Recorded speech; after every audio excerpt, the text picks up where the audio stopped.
तो अभी तक हमने देखा था भक्ति के जो पहले 10 अंग हैं वो हम लोग देख रहे हैं, रिवीजन कर रहे हैं। एक्चुअली पहले भी हमने देख लिया था ये, और उसमें हमने देखा था यहाँ तक। तो आगे आज हम लोग देख रहे हैं अपरिग्रह। यहाँ से हम लोग आज आगे पढ़ेंगे। पढ़िए वंदना माता जी।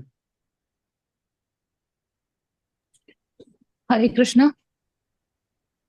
अपरिग्रह, आवश्यकता से अधिक कुछ भी ग्रहण न करना। नारदीय पुराण में आदेश है, भक्ति साधन के यथार्थ अभिलाषी को जितने अर्थ में निर्वाह हो जाए उतना ही ग्रहण करना चाहिए।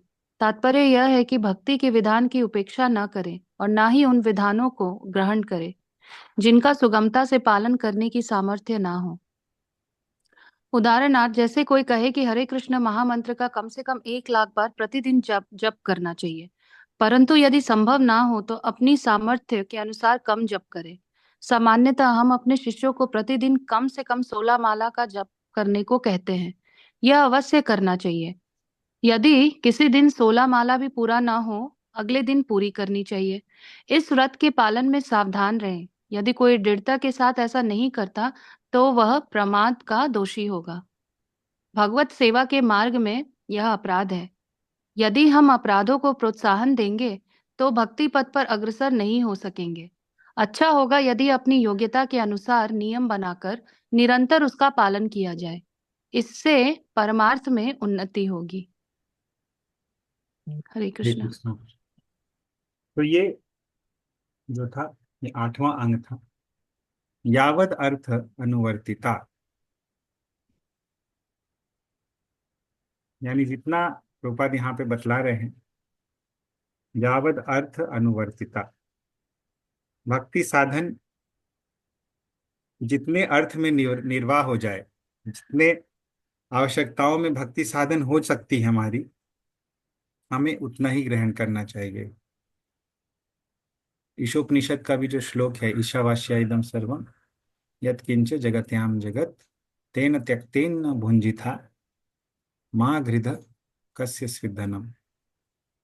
तो ईशावास्या इदम सर्वम यत्किंच जगत्याम जगत, जो भी कुछ है इस भौतिक जगत में, तेन त्यक्तेन भुंजिथा, उतना हमें ग्रहण करना चाहिए त्याग पूर्वक।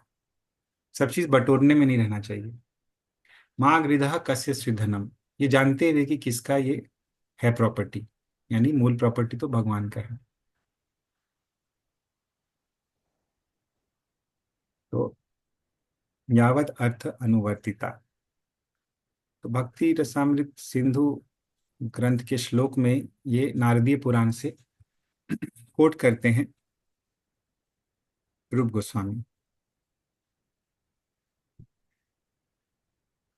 यावता स्यात् स्वनिर्वाहः धावता श्वासनिर् स्वीकुर्यात् तावदर्थवित्। स्वीकुर्यातावतात्परि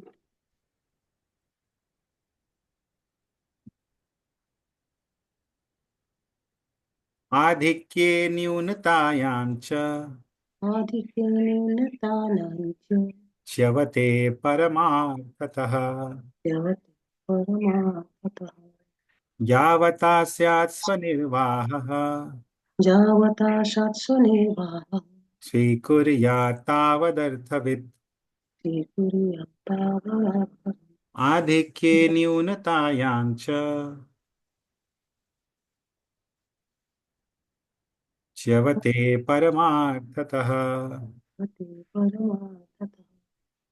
रिपीट कर सकते हैं कोई? हरे कृष्ण। यावता स्यात् स्वनिर्वाहा स्वीकुर्यात् तावदर्थवित्। आधिक्ये न्यूनतायां च च्यवते परमार्थतः। हरे कृष्ण। हरे कृष्ण। और कोई? यावता स्यात् स्वनिर्वाहः स्वीकुर्यात् आवर्तावित। अधिक्ये न्यूनता न्यूनताश्च न्यूनतायाश्च न्यूनतायाम च। न्यूनतायाश्च बड़ा हो गया प्रभु। हाँ, चैवते परमार्थः। परमार्थतः। परमार्थतः करेक्ट। और कोई? यावता स्यात् स्वनिर्वाहः स्वीकुर्यातावदर्थवित् आधिक्ये न्यूनतायां च च्यवते परमार्थतः। श्री कृष्ण। हरे कृष्ण। तो मीनिंग देखेंगे हम लोग। यावत स्यात् स्वनिर्वाहः, अपना जीवन निर्वाह जितना से हो जाए, यावता जितना से हो जाए। स्वीकुर्यात तावत अर्थवित, अर्थवित यानी जिसको कुछ चाहिए, जिसका कुछ प्रयोजन हो, वैसे प्रयोजन जानने वाले व्यक्ति को, अर्थवित यानी अर्थ जानने वाले व्यक्ति को, स्वीकुर्यात तावत उतना ही स्वीकार करना चाहिए। तावत यानी उतना ही, यावता यानी कि जितना। आधिक्य न्यूनतायां च, अभी अधिक स्वीकार करने से या उससे न्यून, उससे कम स्वीकार करने से। च्यवते परमार्थतः, वो परमार्थ से च्यवते पतन हो जाता है उसका। तो च्यवते परमार्थतः, तो ऐसा भी नहीं, इतना भी न्यून ना करें कि हमारा काम ही ना हो, और इतना भी अधिक ना करें जिससे कि हम लोग उसी में बद जाएं, उसी में फंस जाएं। उदाहरण बताइए कोई।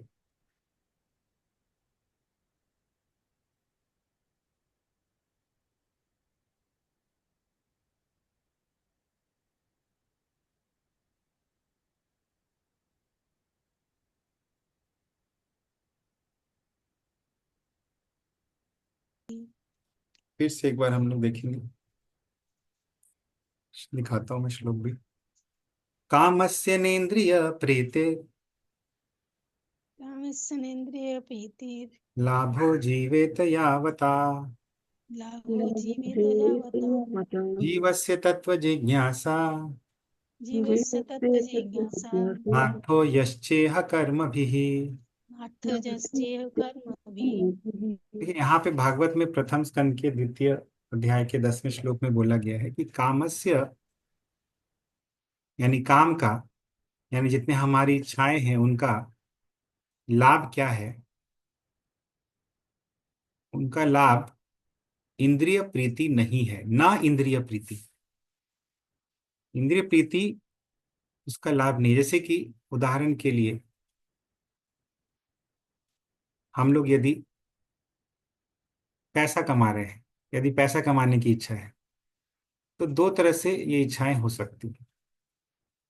दो कारणों से ये इच्छाएं हो सकती है। एक तो धन कमाना है, क्योंकि इससे हम भगवान की भक्ति करेंगे, और दूसरा होगा कि धन कमाना है क्योंकि इससे हम लोग इंद्रिय तृप्ति करेंगे।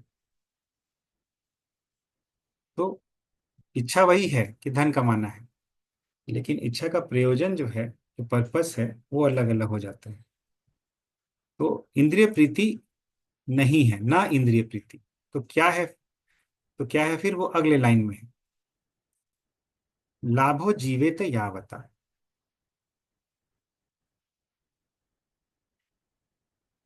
तो जीवेत यावता, जितना हमारे जीने के लिए आवश्यक है उतना ही इच्छा हमें करनी चाहिए, उतनी इच्छा करनी चाहिए। क्यों? क्योंकि अगले लाइन में बोल रहे हैं जीवस्य तत्व जिज्ञासा। जो जीव हैं, जो स्पिरिचुअल सोल्स हैं, जो हम लोग हैं, उनका जो मुख्य उद्देश्य है वो है तत्व जिज्ञासा। कर्म भी न यश्च इह अर्थः, कर्मों के द्वारा हमारा और कोई अर्थ नहीं है, और कोई उसका पर्पस या उसकी गति नहीं है। इंद्रिय प्रीति उसकी गति नहीं है, तत्व जिज्ञासा उसका पर्पस है। तो ये चीज यहाँ पे बोल रहे हैं। तो हम लोग कंटिन्यू करते हैं उस डिस्कशन से जो हम लोग कर रहे थे।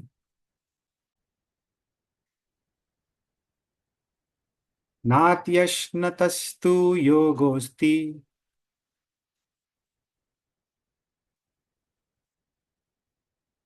न चैकान्तं मनश्नतः न चाति स्वप्नशीलस्य जाग्रतो नैव चार्जुन। नात्यश्नतस्तु योगोऽस्ति न चैकान्तं मनश्नतः न चाति स्वप्नशीलस्य जाग्रतो नैव चार्जुन। रिपीट कर सकते हैं।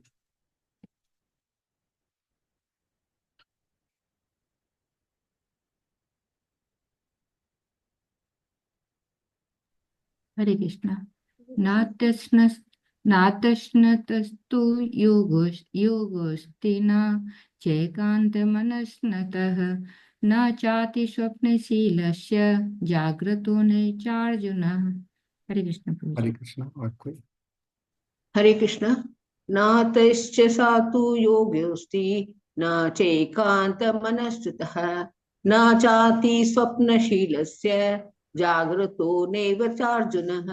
अर्जुन। हरे कृष्ण। हरे कृष्णा। देखिए, भगवान बोलते हैं भगवत गीता 6 अध्याय के 16वें श्लोक में कि ना अति अश्नतः। अश्नतः, अश्नन यानी क्या होता है? खाना। जो व्यक्ति ज्यादा खाता है, तू योगो अस्ति, ऐसे व्यक्ति का योगो ना अस्ति, उसका योग नहीं हो पाता है। न च एकांतम अनश्नतः। एकांतम अनश्नतः, और जो बहुत ही ज्यादा खाना नहीं खाता है, बहुत ही ज्यादा फास्टिंग करता है, हमेशा अपने शरीर को डिप्राइव करके रखता है, उससे भी योग नहीं होगा। योग यानी भगवान से जोड़ना, अपने आप को भगवान से जोड़ना, मतलब भगवान के साथ कनेक्टेड रहना, योग। न च अति स्वप्नशीलस्य। अति स्वप्नशीलस्य, स्वप्नशील, शील यानी वो व्यक्ति जो सोया हुआ है, स्वप्नशील। लेकिन जो अति स्वप्नशील है, जो बहुत ही ज्यादा सोता है, ना योगो अस्ति, उससे भी योग नहीं हो रहा है, होगा।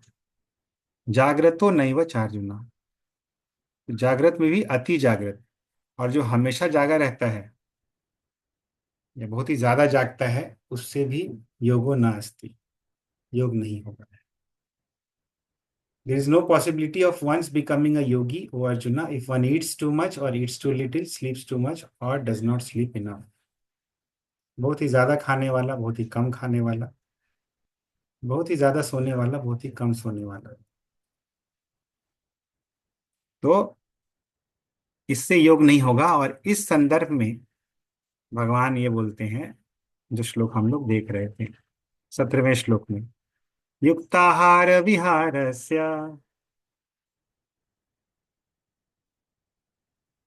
युक्त चेष्टस्य कर्मसु युक्त स्वप्नावबोधस्य योगो भवति दुःखः। युक्ताहार विहारस्य युक्त चेष्टस्य कर्मसु युक्त स्वप्नावबोधस्य योगो भवति दुःखः। रिपीट कर सकते हैं कोई? युक्ताहार विहारस्य युक्तचेष्टस्य कर्मसु युक्तस्वप्नावबोधस्य योगो भवति दुःखः। और युक्ताहार युक्ताहार विहारस्य। विहारस्य पढ़िए माता जी पढ़िए। पढ़िए माता जी। युक्ताहार विहारस्य युक्तचेष्टस्य कर्मसु युक्तस्वप्नावबोधस्य योगो भवति दुःखः। हरे कृष्ण। हरे कृष्ण। तो पहला चीज देखिए, भगवान जो बतलाते हैं, युक्त आहार विहारस्य। आहार तो पता है हमें, खाना। विहार किसको बोलते हैं? मनोरंजन को। आराम। तो युक्त आहार विहारश्च, जो अपने आहार में युक्त है यानी रेगुलेटेड है, और विहार यानी मनोरंजन में भी वो रेगुलेटेड है। युक्त चेष्टस्य कर्मसु, और अपने कर्मों में, अपने उत्तरदायित्वों का निर्वाह करने में युक्त चेष्टा है, यानी रेगुलेटेड है। तो रेखा मासी, ये वाला पॉइंट देखिए, यहाँ पे बताया जा रहा है अपने कर्तव्यों का निर्वाह करने में, जो कि आप बता रहे थे। लेकिन इसका पर्पस क्या है वो आगे देखेंगे हम लोग, क्यों युक्त चेष्टा करनी है। युक्त स्वप्न अवबोधस्य, स्वप्न यानी कि सोने वाला व्यक्ति, और अवबोध यानी कि जागने वाला व्यक्ति। तो जो व्यक्ति अपने सोने और जागने में रेगुलेटेड है, तो उस व्यक्ति के द्वारा किया गया जो योग का विधि है, और हमारे लिए भक्ति योग जो है, भवति दुख हा, तो ऐसा यदि हम लोग करेंगे तो दुखों का हमारा नाश कर देगा वो पूरा प्रक्रिया, यानी कि उससे वो योग जो है सिद्ध हो जाएगा, यानी भक्ति जो है हमारे लिए सिद्ध हो जाएगी, भक्ति में हम लोग आगे बढ़ते जाएंगे। लेकिन जो एक्सट्रीम बिहेवियर होता है हमारा, बहुत बार एक्सट्रीम बिहेवियर होता है, कभी कभार हम लोग भक्ति में इतना ज्यादा ये हो जाते हैं कि अपना युक्त चेष्टस्य कर्मसु, अपने उत्तरदायित्वों का निर्वाह करने में कोताही बरतने लगते हैं। उससे क्या होता है, उससे फिर हमारा भौतिक जीवन प्रभावित होता है, और उसके कारण हम लोग फिर भक्ति में हमें बाधा आने लगती है, क्योंकि हम लोग तो अभी उस अवस्था में पहुंचे नहीं हैं कि भक्ति बिल्कुल, कितनी भी बाधा हो हमारे जीवन में, पारिवारिक जीवन में, हम लोग भक्ति अच्छे से करेंगे, उस अवस्था में पहुंचे नहीं। इसीलिए जितना कर्तव्य है हमारा उतना करें हम लोग। कहना वही था मेरा, लेकिन बोल नहीं पा रहे थे। हाँ, नहीं कहना वही बोले कि आपका जो एंड रिजल्ट है वो ऐसे ही आएगा, लेकिन उसमें जो सेंटर में रहेगा वो भक्ति रहेगा। क्यों हम लोग अपने उत्तरदायित्वों का निर्वाह करना चाहिए हमें? क्योंकि इससे हमारी भक्ति स्मूथली चलेगी। तो ये डिफरेंस हो जाता है बस। तो अगर हम लोग ऐसा बोलेंगे कि भक्ति हम लोग बहुत ज्यादा करने लगेंगे और अपने परिवार का देखभाल नहीं करेंगे, तो फिर उससे वो चीज स्पष्ट रूप से नहीं समझ में आ रहा है। पॉइंट सही था, सेंटर में भक्ति को रखना है। तो योगो भवति, तो यहाँ पे ये जो यावत अर्थ अनुवर्तिता, ये बिल्कुल मैसेज हमें समझ में आ रहा है इस श्लोक के द्वारा और इसके पहले वाले श्लोक के द्वारा।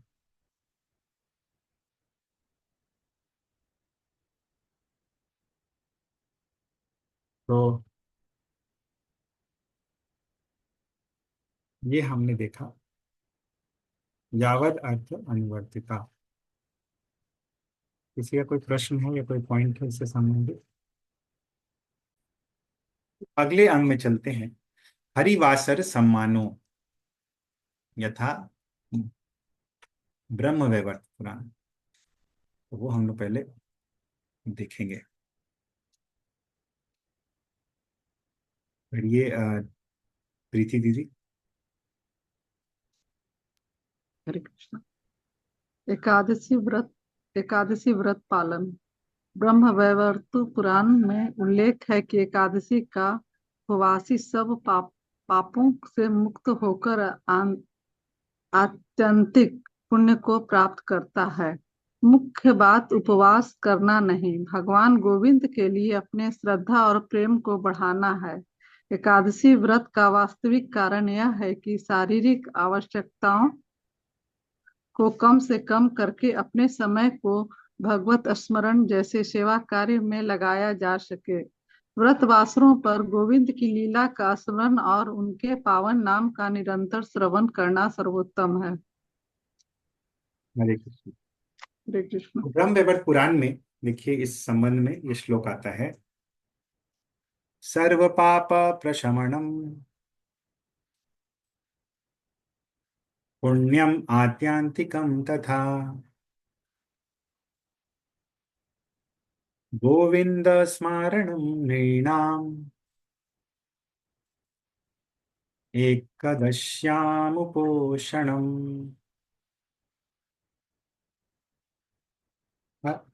सर्व पाप प्रशमनम पुण्यम आत्यांतिकम तथा गोविंद स्मारणम नृणाम एकदश्यामुपोषणम।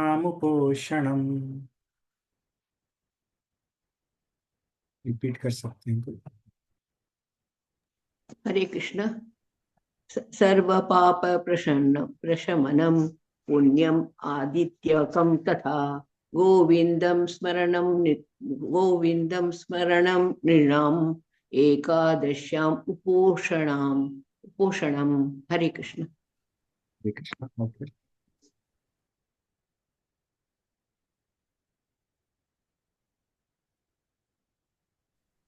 हरे हरे कृष्ण। कृष्ण।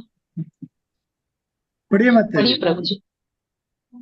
सर्व पाप प्रशमनम पुण्यम अत्यांतिकम तथा गोविंद स्मरणम नृणाम एकदश्याम उपोषणम। हरे कृष्ण। हरे कृष्ण। तो देखिए, यहाँ पे बोला गया है सर्व पाप प्रशमनम।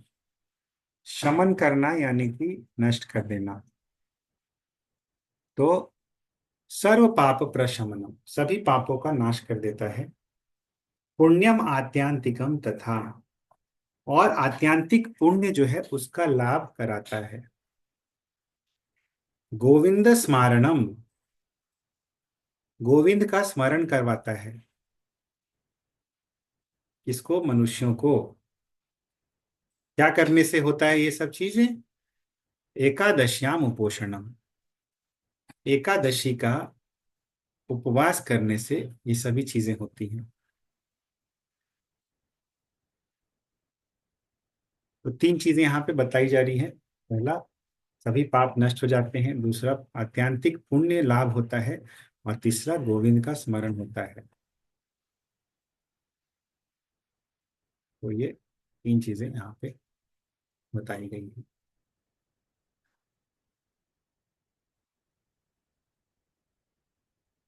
तो एकादशी व्रत जो है किस लिए करते हैं भक्त लोग?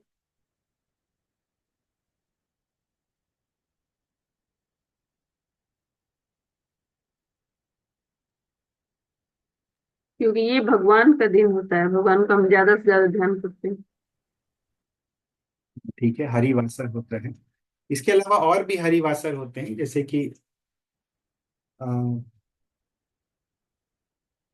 भगवान का जन्म तिथि, ये सब भी हरिवासर ही कहलाते हैं, हरि के दिन। लेकिन यहाँ पे प्रमुख रूप से एकादशी जो है के संबंध में मतलब क्या है। एकादशी के दिन प्रभुपाद क्या बतला रहे हैं इस श्लोक के संदर्भ में? सभी पापों का नाश होता है।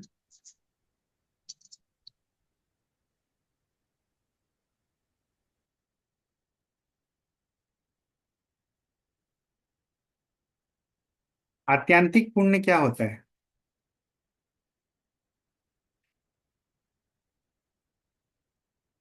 बताइए कृष्णा रूपिणी माता जी।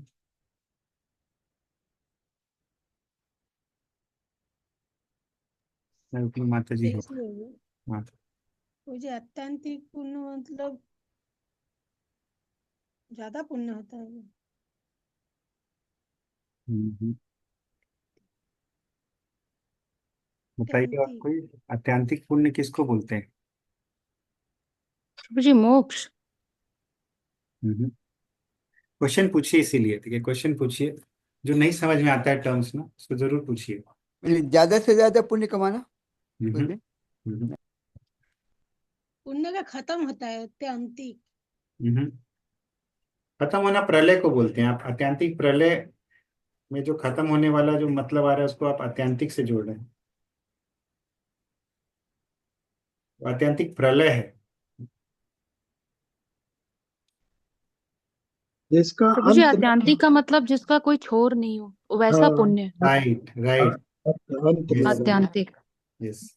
सो ये आत्यांतिक पुण्य को प्राप्त करता है, मतलब बेसिकली अगर दूसरे शब्द में बोले तो स्पिरिचुअल पुण्य, भक्ति उन्मुखी सुकृतियां प्राप्त होती है। मतलब ये भौतिक जगत के पुण्य है वो अंतिक पुण्य है। उन पुण्यों का क्षीणे पुण्य मर्त्यलोकम विशंति, ऐसा सुना है हमने भागवत गीता में ना। तो वो पुण्य जो है, that is those are prone to प्रत्यवाया, those are prone to diminishing. तो उनके नष्ट होने की पूरी संभावना रहती है। रहती क्या, वो नष्ट ही हो जाते हैं वो। लेकिन जो आत्यंतिक पुण्य है, यानी वो पुण्य जो कभी नष्ट नहीं होता।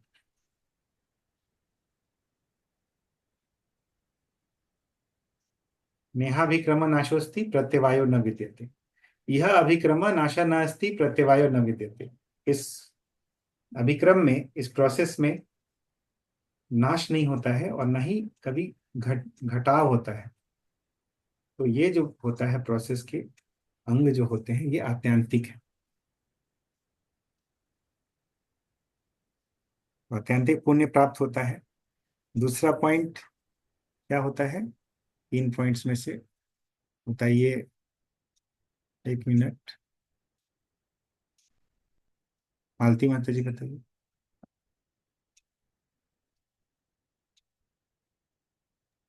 बाबू जी वो तीसरा पूछना ही था हमको, हम समझ में नहीं आया तीसरा। सर्व पाप पर दूसरा प्रसन्न दूसरा पॉइंट बताइए, तीसरा नहीं।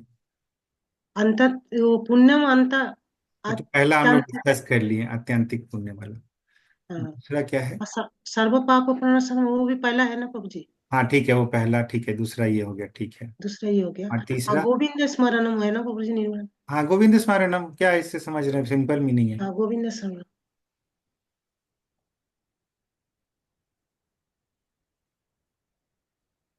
एकादशी के दिन गोविंद को ज्यादा ज्यादा शरण शरण करना चाहिए, उनका समीप क्या रहना स्मरण चाहिए। करवाता है, ये तीसरा चीज है। गोविंद का स्मरण करवाता है एकादशी व्रत रखने। हम्म। कॉज क्या है एकादशी व्रत, इफेक्ट क्या है गोविंद का स्मरण। स्मरण।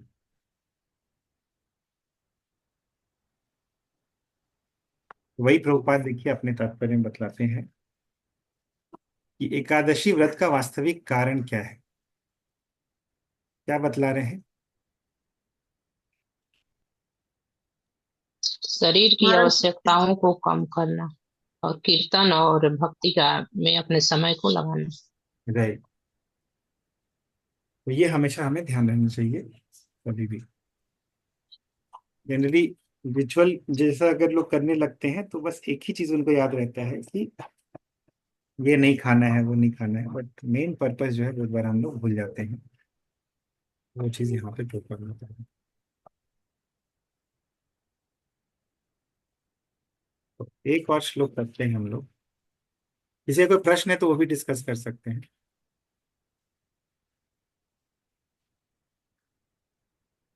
श्लोक संख्या 110, यानी 10वां अंग। धात्री अश्वत्थ आदि गौरवम। धात्री यानी आंवला और अश्वत्थ यानी कि पीपल का पेड़, इनका सम्मान करना।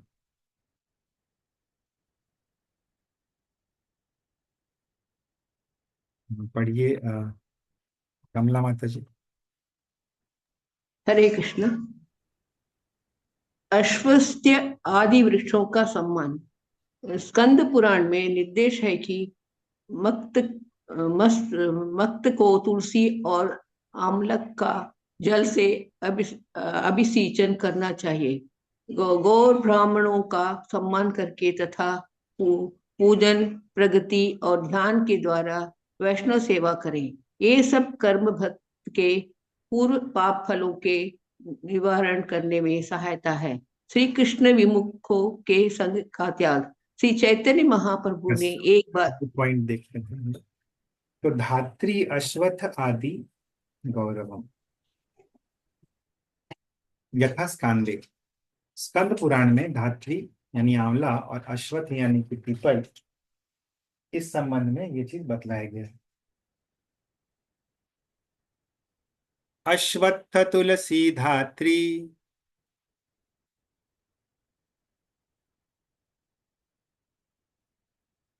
गोभूमि सुर वैष्णवः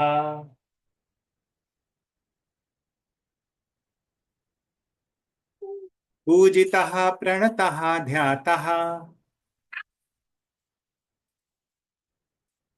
क्षपयन्ति नृणामघम्।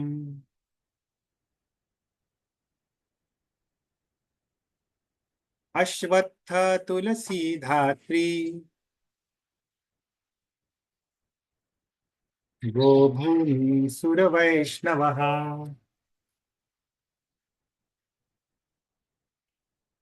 पूजितः प्रणतः ध्यातः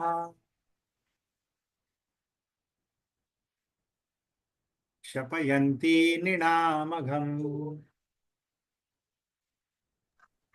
रिपीट कर सकते हैं। अश्वत्थ तुलसी धात्री गोभूमि सुर वैष्णवा पूजिता प्रणता ध्याता क्षप्यन्ति नृणाम अघम। अश्वत्थ तुलसी धात्री गोभूमि सुर वैष्णवः पूजिताः प्रणताः ध्यात्याः सर्पयन्ति नृणामधम्। हरे कृष्ण प्रभु। हरे कृष्ण। हरे कृष्ण।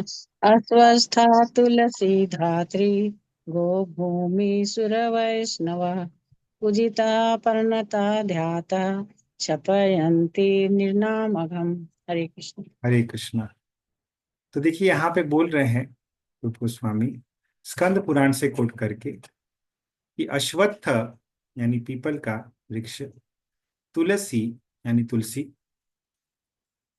तो धात्री अश्वत्थ आदि गौरवम लिखा हुआ है, लेकिन देखिए तुलसी भी यहाँ पे बोल रहे हैं। धात्री यानी आंवला, गो यानी गाय, भूमि सुरा भूमि के देवता। और जगन्नाथ अष्टकम में देखते हैं हम लोग, ब्राह्मणों के लिए शब्द आता है भूदेव, भूदेव पटल है, तो यहाँ पे है भूमि सुर यानी ब्राह्मण, वैष्णवः यानी वैष्णव। यदि इन सभी का पूजिता पूजा होता है, प्रणतः यदि इनको प्रणाम किया जाता है, ध्याता इनका ध्यान किया जाता है, तो अघम निणाम अघम पाप अघम क्षपयंती मनुष्यों के अघ यानी पापों को ये काट देते हैं।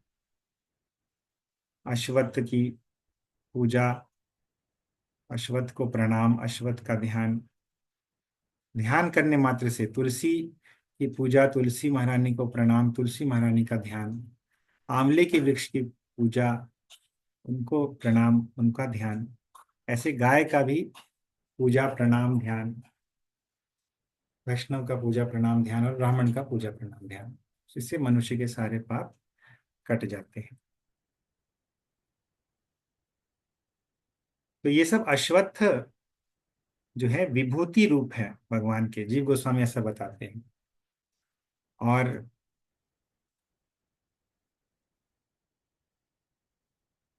भगवान को तो गो ब्राह्मण हिताय चा बोला ही गया है, तो इसीलिए उनका गाय और ब्राह्मण के प्रति विशेष लगाव है।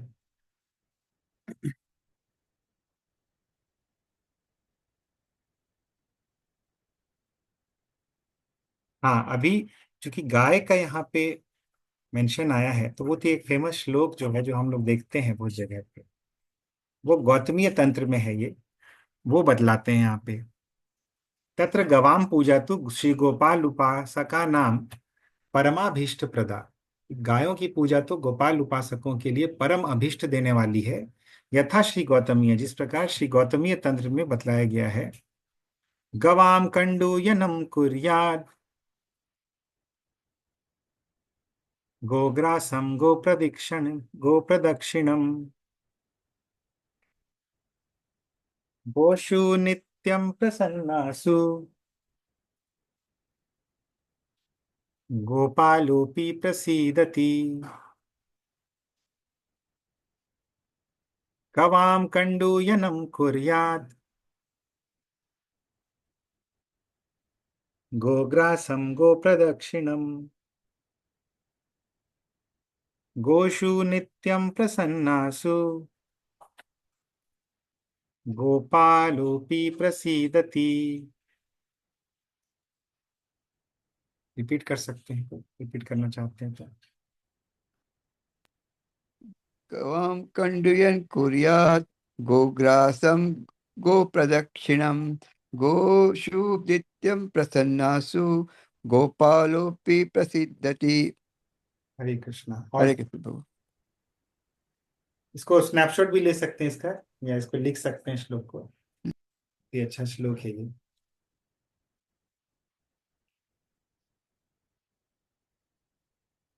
और कोई डिसाइड करना चाहेंगे? थोड़ा देर रखिएगा प्रभु जी, लिख रहे हैं। हरे कृष्णा। हम्म, गवां कण्डूयनं कुर्यात् गोग्रासं गोप्रदक्षिणं गोषु नित्यं प्रसन्नासु गोपालोऽपि प्रसीदति। हरे हरे कृष्णा। और कोई? हरे कृष्ण। गवां कण्डूयनं कुर्यात् गोग्रासं। कुरियाद, कुरियाद द के बाद हलंत है, इसको द नहीं पढ़ना है। जी प्रभु जी। गवां कण्डूयनं कुर्यात् गोग्रासं गोप्रदक्षिणं गोषु नित्यं प्रसन्नासु गोपालोऽपि प्रसीदति। हरे कृष्ण प्रभु जी। हरे कृष्ण। तो यहाँ देखिए, सबसे पहला चीज बोलते हैं गवाम कंडू यनम। कंडू यनम, कंडू यनम मतलब गाय को सहलाना। तो गवाम कंडू यनम, कुरियाद यानी करना चाहिए, गायों को आप सहलाएं। गवाम गो ग्रासम कुरियाद, गायों को आप ग्रास प्रदान करें। ग्रास, कॉन्टिनेंट मतलब क्या बोले बाबू जी? कंडूयनम मतलब, एक्चुअली कंडूयनम मतलब खुजलाना होता है, यहाँ पे सहलाना लिख सकते हैं आप, या खुजलाना। सहलाना मतलब? सहलाना मतलब खुजलाना समझ लीजिए। अच्छा अच्छा। एग्जैक्टली कंडूयनम का मतलब खुजलाना होता है। भागवतम में भी कंडूयनम हाँ शब्द कॉन्टिनेंट आया है है। यस, श्लोक। राइट। फिर बोलते हैं गो ग्रासम कुर्यात, उनको ग्रास प्रदान कीजिए आप। ग्रास यानी कि खाने की योग्य वस्तु, जैसे घास। गो प्रदक्षिणम, उनकी प्रदक्षिणा करें, जैसे कि हम लोग करते हैं, अभी गोवर्धन पूजा में किया था भक्तों ने। और गोशु नित्यम प्रसन्नासु, ये जो गौ समूह है, गोशु देखिए बहुवचन है। गायों के नित्य प्रसन्न होने से क्या होता है? प्रसन्न गायों के कारण गोपालो अपि प्रसीदति, गोपाल भी प्रसन्न हो जाते हैं। उनका नाम ही गोपाल है, उनके धाम का नाम है गोलोक, उनके जन्म स्थान का नाम है गोकुल, उनके सखाओं का नाम है गोप, सखियों का नाम है गोपी। हर जगह गाय का प्राधान्य है। कृष्ण को प्रिय है गाय, और इसीलिए गायों के प्रसन्न होने से कृष्ण भी प्रसन्न हो जाते हैं।